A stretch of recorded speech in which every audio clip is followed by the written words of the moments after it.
pick him up now? Can I meet him? I believe so, yes. It is time to awaken the ultimate life force. After years of experimenting, Sega has now established two types of 3D Sonic level. The first are the open zones of Sonic Frontiers that give the Hedgehog the space and freedom to unleash his speed, the sort of wide-open design only possible just on modern hardware. The second are tightly focused, mostly linear stages that evolve the side-scrolling original games into 3D roller coasters with dizzyingly shifting perspectives, a design first popularised in the Sonic adventure games. It's the latter style that Sega has absolutely nailed with the brand new Shadow campaign in Sonic X Shadow Generations. These might just be the best 3D levels in a Sonic game to date, and the blue hedgehog is barely to be seen. Sonic X Shadow Generations is predominantly a remaster of 2011's Sonic Generations, but now, to celebrate the year of Shadow and his appearance in the forthcoming Sonic the Hedgehog 3 film, Sega has tacked on an all-new campaign for Shadow the Hedgehog that runs in parallel. It's also releasing DLC to tie into the film, though that's not available until December. Just as Sonic was sucked into white space to relive his past in both classic and modern guises in the original release, so too has Shadow in his own entirely separate story. That means a rehash of plot points from previous games, Shadow the Hedgehog and Sonic 06 mostly, as Shadow confronts Black Doom and his tragic origin story. But more so, it's an excuse to revisit and enhance maligned stages from the past in modernised form. These new levels are intense, breathtaking thrill rides filled with set pieces and constant motion that never lets up. One moment Shadow is riding rails through space and punching missiles, the next he's flying down waterfalls being chased by killer trains and corkscrewing through a warped metropolis of bending skyscrapers.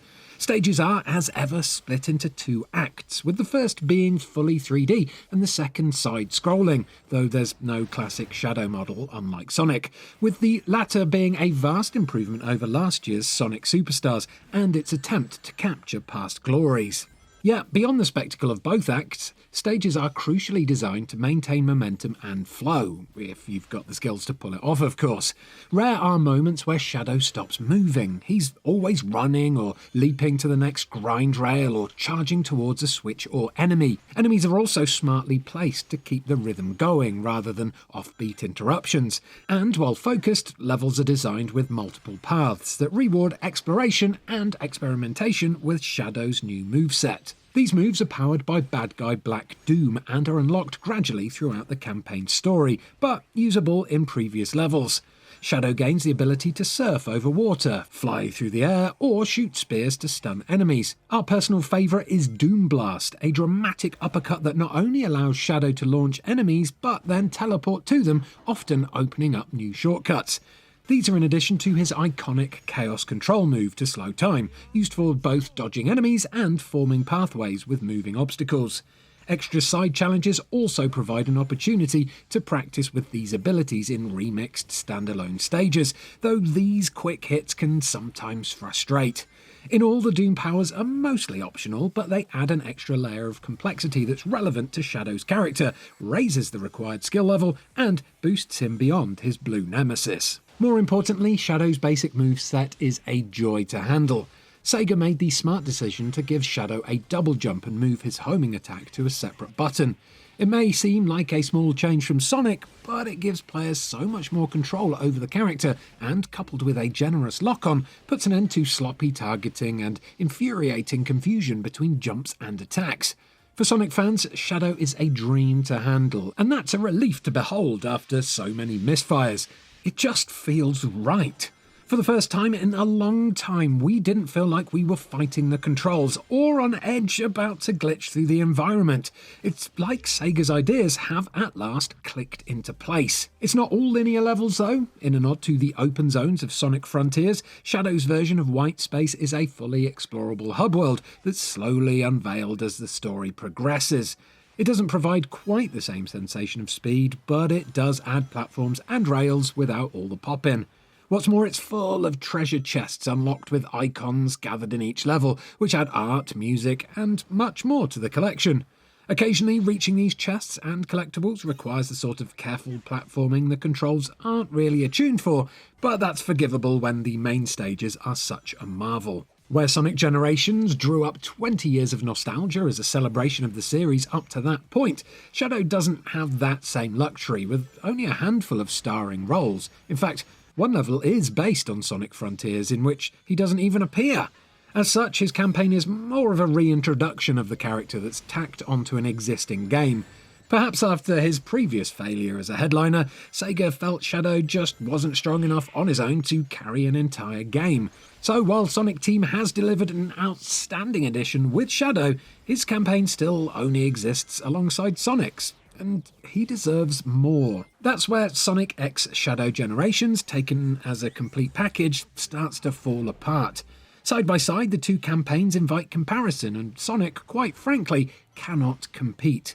Where Sonic Generations was originally a culmination of previous games, now it's simply an unfavourable reminder of a past that we don't really wish to return to. As a remaster, Sega has handled Sonic Generations with a light touch. Visually, it's all been sharpened for modern standards, but textures and character models lack detail.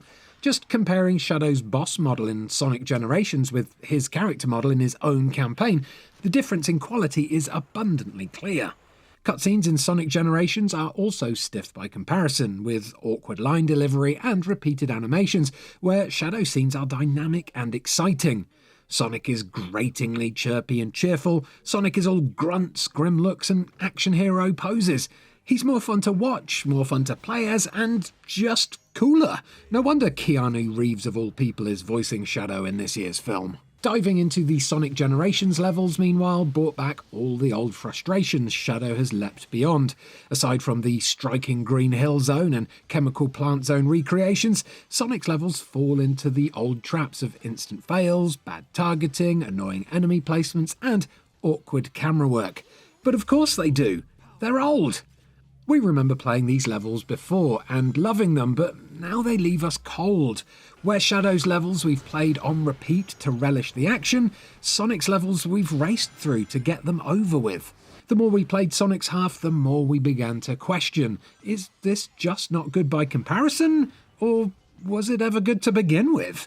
It's so dated. It's surprising Sega combined the two campaigns into such an inconsistent package, a reminder of an infuriating past next to a future that seems so sublime, even if purely by juxtaposition. With this two-in-one approach, Sonic Team has simultaneously shot itself in the foot with an unnecessary look backwards and proven how far it's come in the past 13 years. At the very least, Sonic makes Shadow look good. Yet, even independently, Shadow's campaign really does deliver on the pure promise of a Sonic game, with its high-speed thrills and level design that ensures a keen sense of flow.